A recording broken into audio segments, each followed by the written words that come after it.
రుణమాఫీ చేసిన, రైతు భరోసా ఇచ్చిన, షాదీ ముబారక్ ఇచ్చిన, కళ్యాణ లక్ష్మి అందించిన, ఏ కార్యక్రమం చేసినా పేదవాడి కళ్ళల్లో ఆనందం చూడాలి.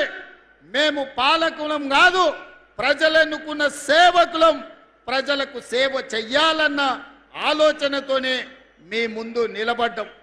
అందుకే మిత్రులారా, ఆదిలాబాద్ మీద ఈనాడు మాకున్న ప్రత్యేకమైన అభిమానం మీ గుండెల నిండా ఉన్నది కాబట్టే ఎర్రటెండలో కూడా వేలాది మంది, ముఖ్యంగా ఎడమ వైపున చూస్తే మా ఆడబిడ్డల్ని చూస్తే నా కడుపు నిండింది, ఆకలి కూడా మాయమయ్యింది. ఎందుకంటే ఇంతమంది ఆడబిడ్డలు ఆశీర్వదించడానికి వస్తే ఇక ఎవరు ఎదురొచ్చినా ఎవరినైనా ఎదుర్కొనే ధైర్యం వస్తుంది. అందుకే మా అక్కలకు ఆయల్లా ఇందిరమ్మ చీరలు ఇచ్చినాం, పాలపిట్టలాక మా అక్కలు కట్టుకొని వచ్చారు.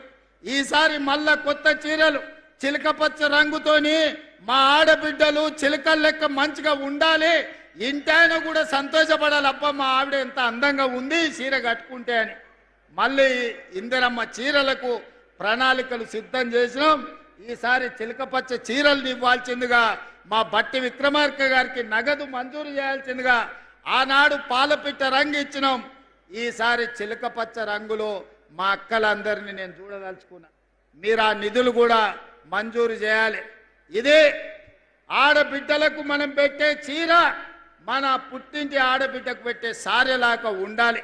నువ్వు ఏమిచ్చినా ఆడబిడ్డకు సంతోషం ఉండదు, కానీ పుట్టింటోళ్ళు పెట్టిన చీరను జాగ్రత్తగా అలమారిలో దాచిపెట్టుకొని పండుగ పూట కట్టుకుంటుంది.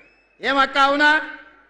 అది అగ్వదైనా సరే, కానీ ఈ పుట్టింటోళ్ళు పెట్టిరు కాబట్టి దాన్ని జాగ్రత్తగా పెట్టుకుంటాం. అట్లనే ఇవాళ మీ సోదరుడు పుట్టింటి నుంచి మళ్ళా మీకు ఇందిరమ్మ చీర సారె రూపంలో మళ్ళా పెట్టడానికి మొత్తం తయారు చేస్తున్నాం.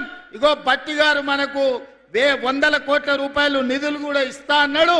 మళ్ళా డిసెంబర్లో మా అక్కలకు చిలకపచ్చ చీరతోని మా ఆడబిడ్డలను అందరిని కూడా గౌరవించుకునే సాంప్రదాయాన్ని ముందుకు తీసుకెళ్దాం. అదేవిధంగా గోడెం నగేష్ గారు చెప్పిన మా ఊర్లో క్రీడా పాఠశాల పెట్టినాని, ఈనాడు గంజాయి డ్రగ్స్ పబ్బులు అని తిరుగుతున్నారు యువత, పెడ మార్గాన చెడు మార్గాన పోతున్నారు.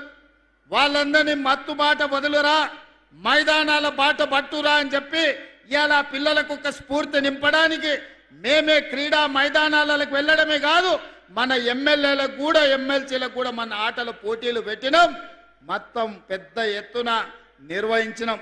అందుకే ఇవాళ ప్రపంచ దిగ్గజమైన మెస్సీని ఫుట్బాల్ ఆడటానికి మన రాష్ట్రానికి తెచ్చినాం. ఈరోజు క్రీడల గురించి ఏదైతే ఆదిలాబాద్ ప్రాంతం నుంచి ఒక ఆలోచన చేసిండ్రో, హైదరాబాద్ వెళ్ళి నెంబడే మా మిత్రులు ఇన్ఛార్జ్ మంత్రివర్యులు జూపల్లి కృష్ణారావు గారికి ఆదేశాలు ఇస్తున్నా, శాసనసభ్యులు నా దృష్టికి తెచ్చిన ఏవైతే నివేదికలు ఉన్నాయో వాటితో పాటు క్రీడలకు సంబంధించి మీరు ప్రత్యేకంగా సమీక్ష చేసి తక్షణమే ఈ ప్రాంతానికి క్రీడల్ని ప్రోత్సహించడానికి, ఈ అటవీ ప్రాంతంలో యువకులల్లా చైతన్యం ఉంది, వాళ్ళకు ఒక బలమైన సంకల్పం ఉన్నది, గొప్ప క్రీడాకారులను వెలికి తీయాల్సిందిగా మట్టిలో మాణిక్యాలను వెలికి తీసే బాధ్యత ఈ జిల్లా ఇన్ఛార్జ్ మంత్రిగా మీదే. ఈ ప్రాంతంలో క్రీడలను ఏ విధంగా ప్రోత్సహించాలనో, మినీ స్టేడియంతో పాటు క్రీడల కళాశాల మైదానాన్ని అభివృద్ధి చేయడానికి అవసరమైన ప్రణాళికలు సిద్ధం చేయండి, ఈ ప్రాంతానికి మంజూరు చేద్దామని చెప్పి నేను ఈ వేదిక మీద నుంచి మీకు ఆదేశాలు ఇవ్వడం జరుగుతుంది. మిత్రులారా, ఈ రాష్ట్రం మనది, ఈ ప్రజలు మనవాళ్ళు, 4 కోట్ల తెలంగాణ ప్రజలు మా కుటుంబ సభ్యులు, మాకు తారతమ్యం లేదు. మేము కులమో మతమో ప్రాంతమో లేకపోతే ఏ రకమైన వివక్ష చూపియం, రాజకీయ పార్టీల గురించి ఆలోచన చెయ్యం. పేదవాడే మా దృష్టిలో, పేదవాడిని మేం ప్రభుత్వం ఆదాయం పెంచాలి, పేదలకు పంచాలి అన్న ఆలోచనతోని మా ప్రభుత్వం పనిచేస్తుంది. ఏ పేదవాడిని ఆదుకున్నా అది మా బాధ్యతగా భావిస్తాం.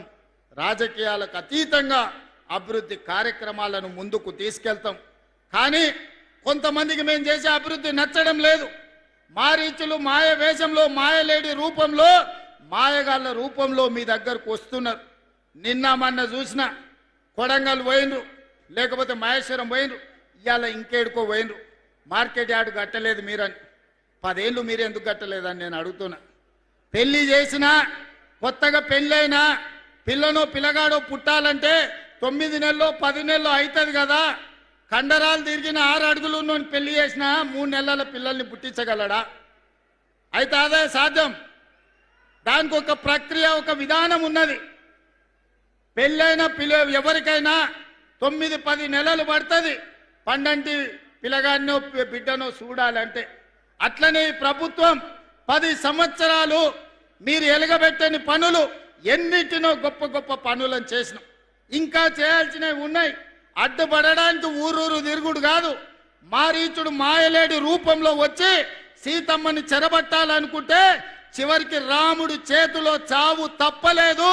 మళ్ళా కూడా నేను ఈ వేదిక మీద నుంచి మళ్ళీ చెప్పదలుచుకున్నా, ఇక్కడ ఉండే ఆదిలాబాద్ బిడ్డల సాక్షిగా ఆనాడు పిప్పిరిలో బట్టి గారు, ఆనాడు నేను ఇంద్రవెల్లిలో ఇక్కడి నుంచే దీక్ష భూని ప్రజాపాలన తెస్తామని చెప్పినాం.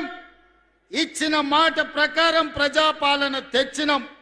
ఇవాళ మళ్ళీ ఈ పిప్పిరి వేదిక మీద నుంచి నేను చెప్తున్నా, రాబోయే శాసనసభ ఎన్నికల్లో మళ్ళీ ప్రభుత్వం వస్తుంది, ప్రజాపాలన చేస్తుంది. 2034 లోపల ఆదిలాబాదు అత్యంత అభివృద్ధి చెందిన పర్యాటక కేంద్రంగా, పారిశ్రామిక వాడగా, విద్యా కేంద్రంగా తీర్చిదిద్దే బాధ్యత మా ప్రభుత్వం తీసుకుంటుంది.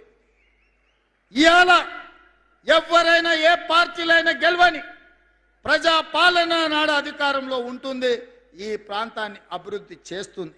మిత్రులారా, కొంతనన్న ఓపిక ఉండాలి, సంయమనం పాటించాలి.